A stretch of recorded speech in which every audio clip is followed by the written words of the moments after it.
Where are you from? It's one of the first questions we learn to ask, but it can be one of the most difficult to answer honestly.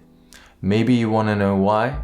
Maybe you've experienced the same thing. Either way, in this video, we're going to talk about culture, tradition, national identity, framed with my experiences as a British Iraqi. My name is Sarmed, by the way, and I am a doctor. I work in London.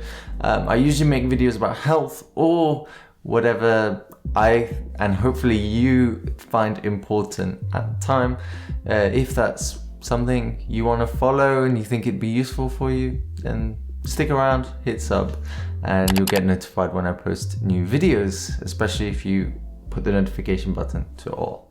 So with that out of the way, let's get into the video. So when someone asks where are you from, it can mean a few different things. Like some of the simpler things are where were you born, or where are your parents from? But some of the more complicated things are like, what is your national identity? What culture do you align with? Or what traditions do you follow?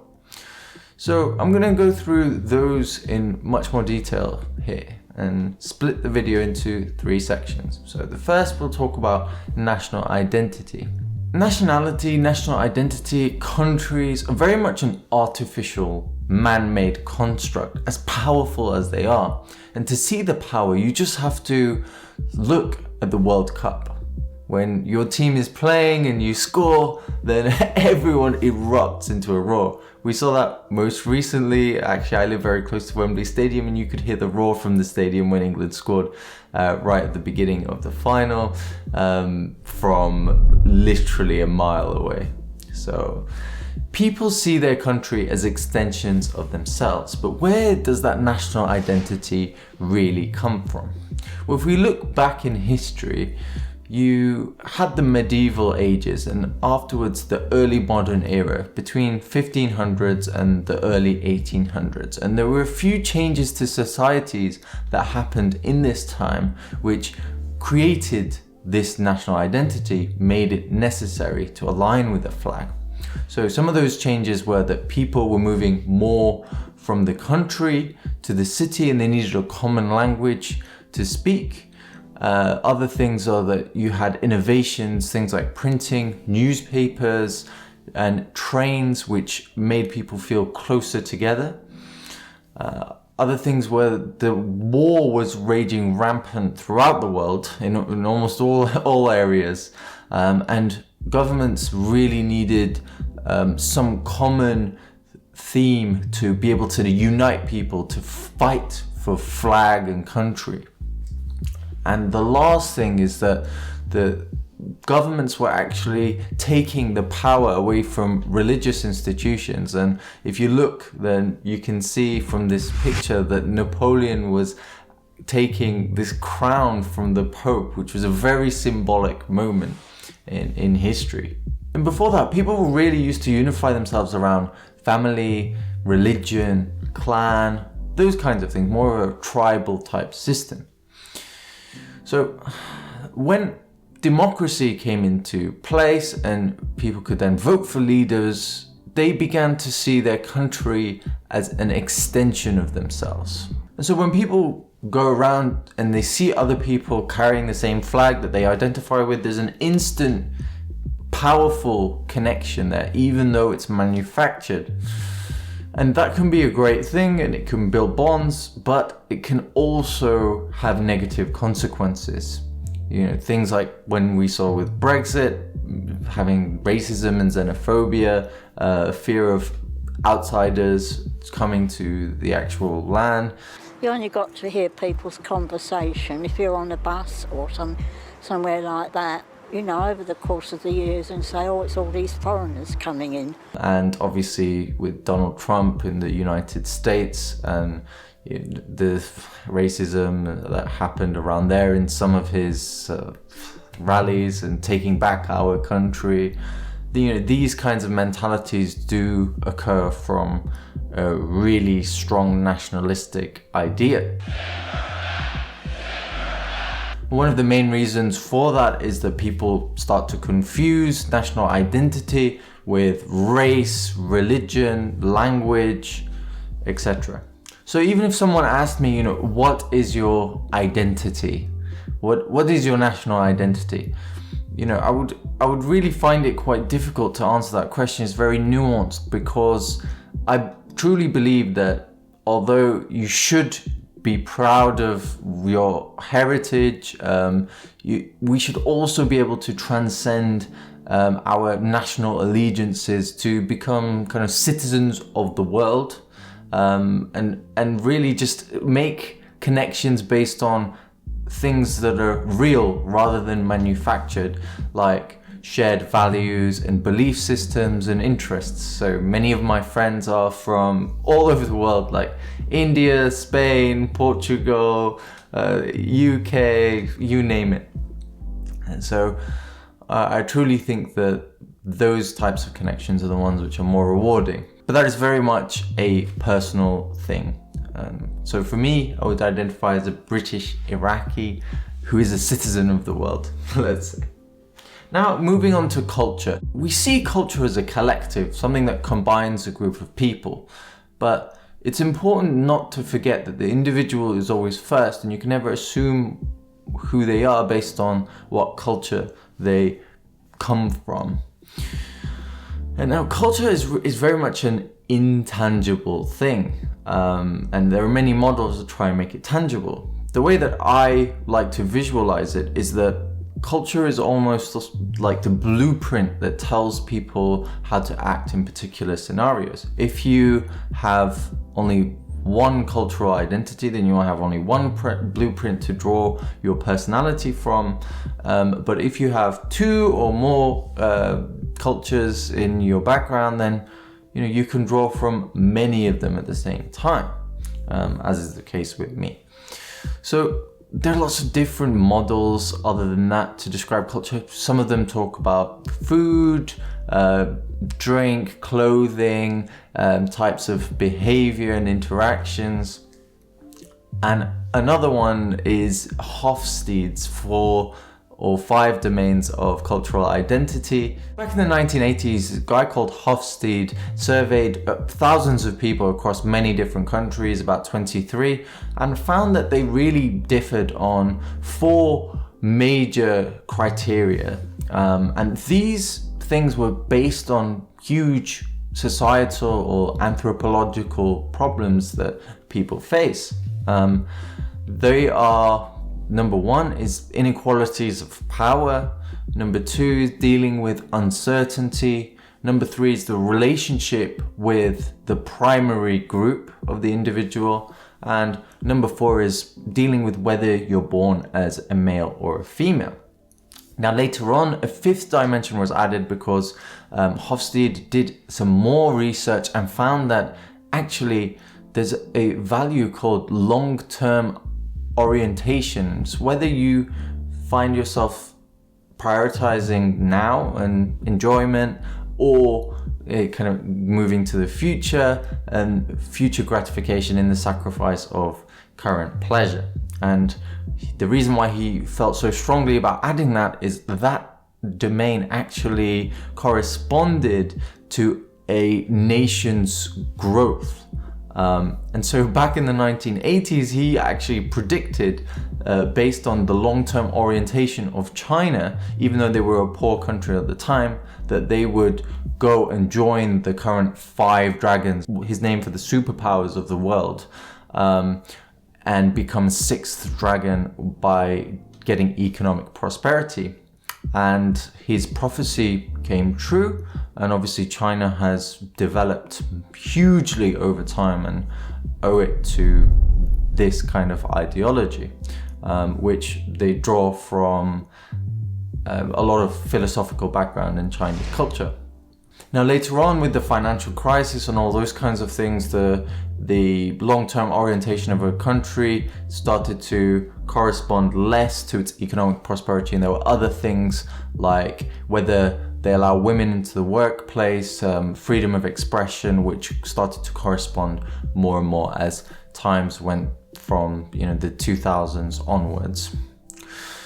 That being said, it is still applicable today, and I find it as a very interesting model. One of the domains which is particularly interesting is the relationship with one's primary group, kind of individualist versus collectivist mindsets of a country or of a group of people. Now, looking at the individualist side of things, which tends to be a more kind of Western ideology, it's that if we all improve ourselves and work to do so, then we will prosper as a society.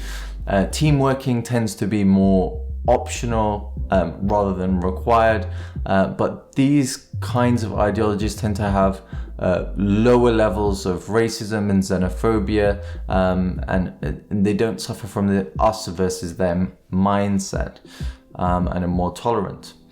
And they also tend to have lower levels of uncertainty avoidance, kind of moving towards new experiences, and those kinds of things.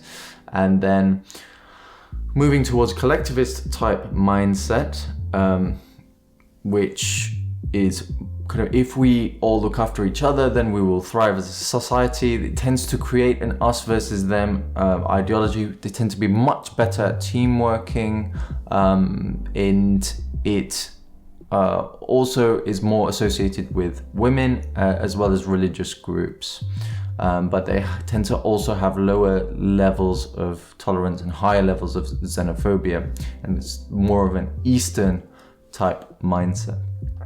So, looking to myself, obviously I have an Eastern background with my parents being from Iraq, and a Western background growing up in the UK, and it's like, what do you take from that? And I think that I've basically tried to take the best of both worlds. When I was younger, I used to take food for my neighbors, trying to build community. I'm also quite close to my family. I find family life very important.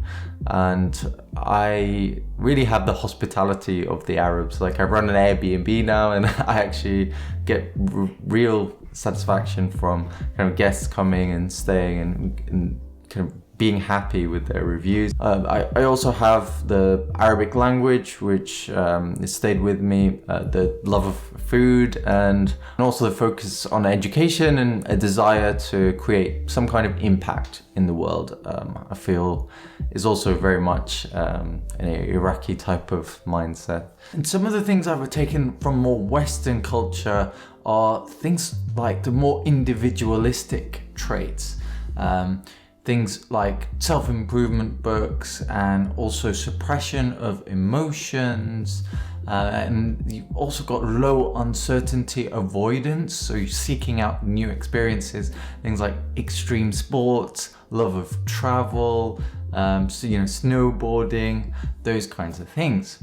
So if you look at my culture, it really is a mishmash of all kinds of different places, and culture really is different for each person. So yes, follow the culture of a British Iraqi, but it can be a bit more complicated than that.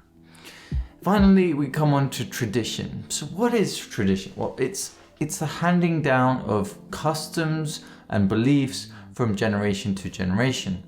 It can take many different forms, and some of the key things to note about tradition is sometimes things are not done for as long as we think they need to be done to become a tradition. For example, a study was done recently that showed you only need something to be done for 2 to 3 generations before it actually becomes a tradition. And it's much more likely to be subject to change over time. So anyone who's played the game Chinese Whispers can tell you that things can get lost in translation when they have to go through multiple different people. And so it's likely that the tradition that we think we're performing in a similar way as someone ancient is actually not that way at all. Obviously that changes with things like religion, where you have scripture to keep things kind of consistent over time, but the more unspoken traditions are subject to change. Now, interesting traditions that come to mind where the behavior is still there, but the belief is actually changing over time. Things like, let's say, the evil eye fashion in the Arabic culture. people hang it on their walls and they wear the necklaces. Originally, the reason was to keep away bad spirits, but now it's become more of a fashion statement and people are using it more for the design aspect than the tradition. And you can also say a similar thing about, let's say, Christmas, which I like to celebrate. Many people nowadays don't really engage in the religious side of Christmas, and they have a belief that Christmas is about spending time with family and giving and receiving presents and showing your love for each other.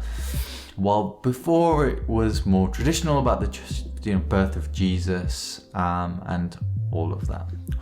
So in terms of tradition, I do try and keep to my roots, but I have to say that a lot of the beliefs around the traditions I may not necessarily have anymore, and so doing those traditions wouldn't really be appropriate at the time. Like things like burning incense, for example, may have been appropriate back when people believed that evil spirits occupied the house, but I personally don't believe in that, so I wouldn't then and go on and pass that tradition on to the next generation. Another way to think about things is something may be appropriate in one culture, but not necessarily in another, since a culture was developed really with its kind of native area in mind. And so when people travel to a new area, if you do certain things, it may come across as abnormal.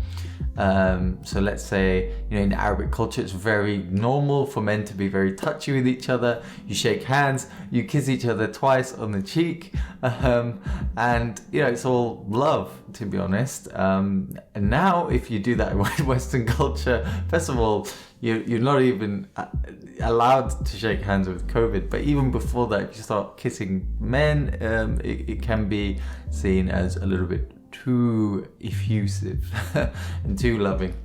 So you have to be careful who you go about these traditions with and choose your audience.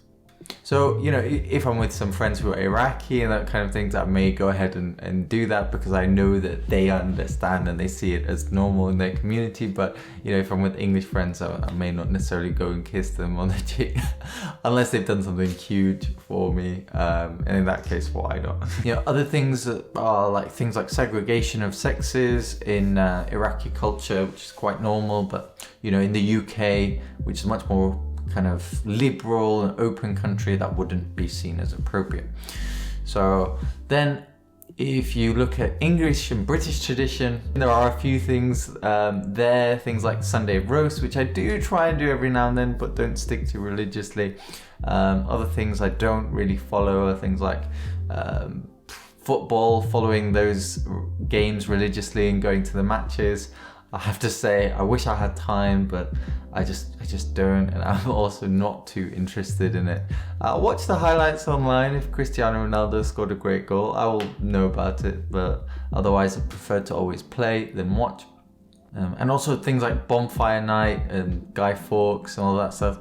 I do like the lore around that. And I do try and attend bonfires on bonfire night if I can. But again, sometimes the situation doesn't allow me to. So, I don't hold myself to that. So in terms of tradition, I wouldn't say I'm a very traditional kind of guy. I'm much more progressive and thinking about the future rather than the past.